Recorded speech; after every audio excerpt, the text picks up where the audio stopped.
Semua 125 pintu masuk antarabangsa negara akan diambil alih sepenuhnya oleh Agensi Kawalan dan Perlindungan Sempadan Malaysia AKPS menjelang Januari depan.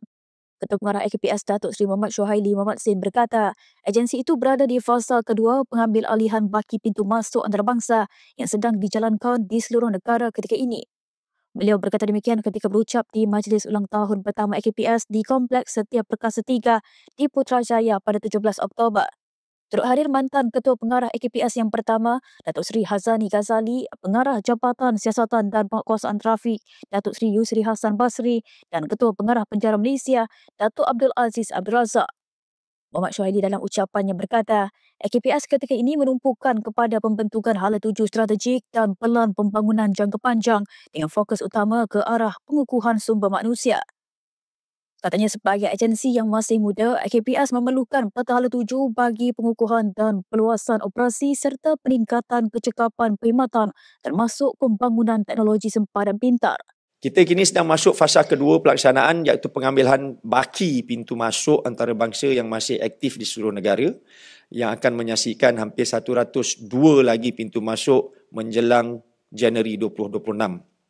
Dengan pelaksanaan fasa kedua ini, sudah tentu ia akan memberi cabaran baru dan peluang baru untuk AKPS terus bergerak ke hadapan. Sebagai agensi yang masih muda, AKPS kini menumpukan kepada pembentukan hala tuju strategik dan pelan pembangunan jangka panjang.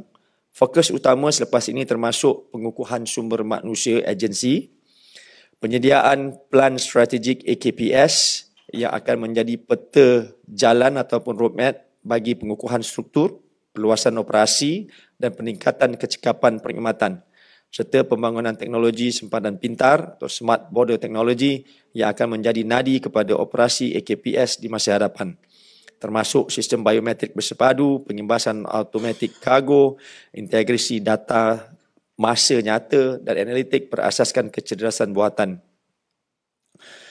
Pelan strategik AKPS kelak akan menggariskan 5 agenda utama sebagaimana amanat Jawapan Perdana Menteri iaitu fasilitasi perdagangan, trade facilitation, fasiliti pelancongan, travelers facilitation, peningkatan hasil negara, penutupan ketirisan hasil kerajaan dan pengukuhan integriti serta profesionalisme pegawai.